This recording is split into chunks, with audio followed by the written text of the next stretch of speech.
الحمد لله رب العالمين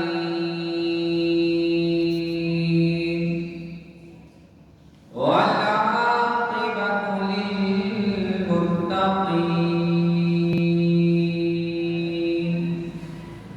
والصلاة والسلام على سيد الأنبياء والمرسلين أما بعد فأعوذ بالله من الشيطان الرجيم بسم الله الرحمن الرحيم يا أيها الذين آمنوا لا ترفعوا أصواتكم فوق صوت النبي ولا تجهروا بالقول كجهر بعضكم لبعض وأن تحبط أعمالكم وأنتم لا تشعرون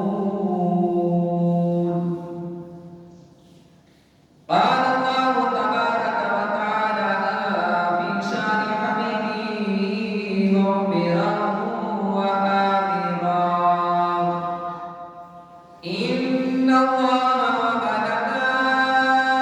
وملائكته يصلون على النبي يا أيها الذين آمنوا صلوا عليه وسلموا تسليما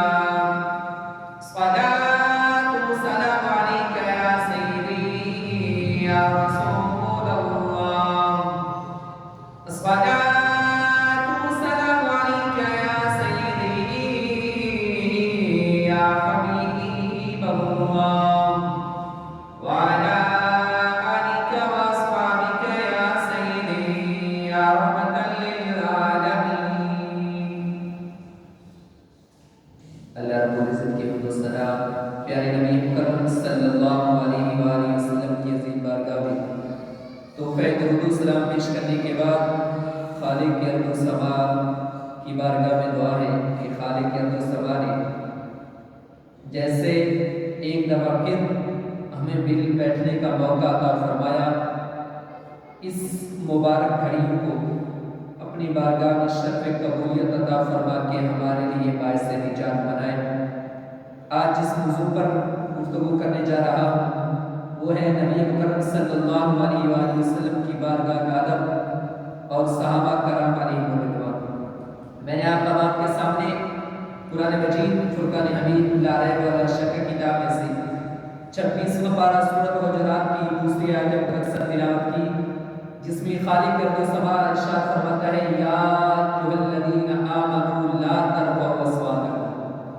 اے ایمان والو نبی مکرم صلی اللہ علیہ وآلہ وسلم پر اپنی آوازوں کو بلند نہ کرو، اور نہ جب آپس میں آپ گفتگو کر رہے ہو تو اتنی آواز بلند کرو کہ تمہاری آواز نبی مکرم صلی اللہ علیہ وآلہ وسلم سے بلند ہو جائے۔ اور آگے فرمایا کہ اگر تم ایسا کرو گے تو تم نے جتنے زندگی میں اعمال کیے وہ ضائع ہو جائیں گے اور تم کو خبر تک نہ ہوگی۔ اس سے پچھلی آیت مبارکہ میں سورۃ حجرات کی پہلی آیات میں جب رب العزت نے فرما دیا یا ایھا الذین آمنوا لا تقدموا بین یدی اللہ ورسولہ واتقوا اللہ ان اللہ سمیع علیم، آمنوا سے صیغہ مخاطب عطا فرما دیا ایمان والو، آگے صرف یہی ارشاد فرما دیتا لا ترفعوا، لیکن یا ایھا الذین آمنوا کا صیغہ دوبارہ لا کے اللہ رب العزت یہ بیان فرمانا چاہتا تھا کہ یہ بات اتنی اہمیت کی حامل ہے کہ اس کے لیے دوبارہ یا ایھا الذین آمنوا کا صیغہ لانا ضروری ہے۔ اس آیت مقدسہ کے شان نزول کے بارے میں مختلف اقوال ہیں، اس میں سے جو سب سے مشہور ہے حضرت اقرا بن حابس رضی اللہ تعالیٰ عنہ روایت فرماتے ہیں کہ میں نبی مکرم صلی اللہ علیہ وآلہ وسلم کی عظیم بارگاہ میں حاضر ہوا تو سیدنا صدیق اکبر اور سیدنا عمر بن خطاب رضی اللہ تعالی عنہ تشریف فرما تھے۔ سیدنا صدیق اکبر رضی اللہ تعالیٰ عنہ نے فرمایا کہ یا رسول اللہ صلی اللہ علیہ وآلہ وسلم، حضرت اقرا بن حابس کو اپنی قوم یعنی اپنے قبیلے بنو تمیم کے لیے گورنر بنا کر بھیج دیا جائے۔ اور سیدنا عمر بن خطاب رضی اللہ تعالیٰ عنہ نے سیدنا صدیق اکبر کی اس معاملے میں مخالفت کی، یعنی وہ فرما رہے تھے کہ ان کو نہ گورنر بنایا جائے، کسی اور شخصیت کو بنایا جائے۔ اسی بات پر بات آگے بڑھی اور آواز اتنی بلند ہوئی کہ پیارے نبی مکرم صلی اللہ علیہ وآلہ وسلم کو پسند نہ آیا، تو اللہ رب العزت نے فرمایا یا ایھا الذین آمنوا لا ترفعوا اصواتکم، اے ایمان والو اپنی آوازوں کو بلند نہ کرو۔ یہ کن شخصیات کے متعلق فرمایا جا رہا ہے؟ ایک وہ ہستی جو بعد الانبیاء افضل ہے کل کائنات میں، اور دوسری وہ ہستی جن کے متعلق نبی مکرم صلی اللہ علیہ وآلہ وسلم نے ارشاد فرمایا کہ اگر میرے بعد کوئی نبی ہوتا تو عمر بن خطاب ہوتے۔ یہ وہ شخصیات ہیں، لیکن جب ادب رسول کی بات آئی تو رب نے فرمایا کہ اگر ایسا کیا تو تمہارے سارے اعمال ضائع ہو جائیں گے اور تم کو خبر ہی نہ ہوگی۔ پھر جب یہ آیت مبارکہ نازل ہوئی تو اس کے بعد کنز الاعمال کی حدیث مبارکہ ہے، سیدنا صدیق اکبر نے قسم اٹھائی کہ یا رسول اللہ صلی اللہ علیہ وآلہ وسلم، آج کے بعد میں آپ کے سرگوشی میں یعنی کان میں بات کروں گا، کہیں ایسا نہ ہو کہ یہ آیت جو اتری ہے میں اس کا مصداق بن جاؤں، میرے آواز ضائع ہو جائے۔ سیدنا عمر بن خطاب رضی اللہ تعالیٰ عنہ اس آیت کے بعد کیا کرتے تھے؟ اتنی ایسا بات کرتے تھے حتیٰ کہ کبھی کبھی حضور کو یہ مخاطب فرمانا پڑتا ہے، اے عمر دوبارہ بات کرو، مجھے سمجھ نہیں آئی۔ یہ تھا صحابہ قلب رسول۔ اور پھر دیکھیے حضرت ثابت بن قیس کو جو قدرتی طور پر اونچا بولتے تھے، جب یہ آیت مبارکہ نازل ہوئی تو اپنے گھر میں اپنے آپ کو بند کر لیا، تالے لگا رہے، زور سے رونا شروع کر دیا۔ 2-3 دن گزرے، رحمت للعالمین صلی اللہ علیہ وآلہ وسلم نے پوچھا ثابت نہیں نظر آ رہے، گھر سے پتہ کیا گیا، وجہ بیان کی گئی کہ وہ تو اس وجہ سے رو رہے ہیں کہ شاید کہیں یہ آیت مبارکہ میرے حق میں نہ نازل ہوئی ہو، چونکہ میں تو اتنا زور سے بولتا ہوں۔ تو نبی مکرم صلی اللہ علیہ وآلہ وسلم نے انہیں بلایا اور فرمایا اے ثابت، کیا تو اس بات پر راضی نہیں کہ تو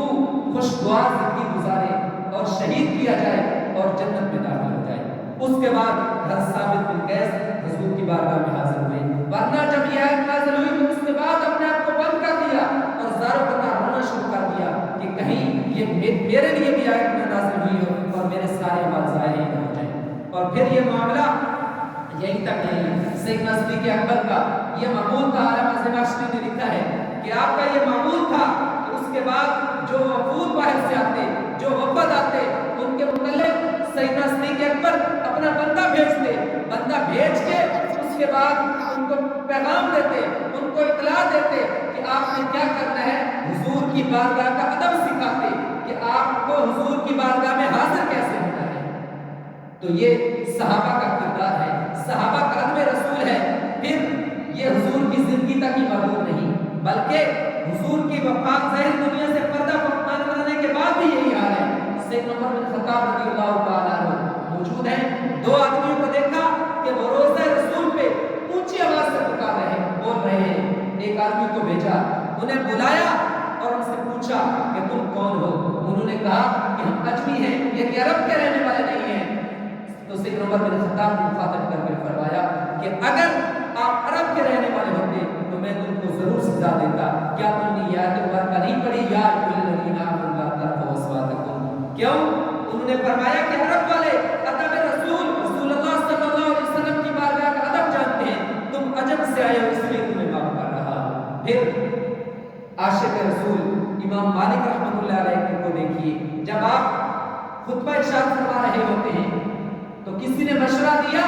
کہ آپ کی آواز تھوڑی آہستہ ہے، تمام لوگوں کو سنائی نہیں دیتی، آپ درمیان میں ایک مکبر سمجھنے جیسے عالم کہتے ہیں کھڑا کر دیں تاکہ وہ آپ کی بات آگے لوگوں تک پہنچائے۔ تو آپ نے مخاطب کر کے فرمایا اے لوگوں، کیا تم نے قرآن مجید کی یہ آیت مقدسہ نہیں پڑھی جس میں اللہ رب العزت نے فرمایا یا ایھا الذین آمنوا لا ترفعوا اصواتکم، اپنی فوق صوت النبی، اپنی آوازوں کو ایمان والو نبی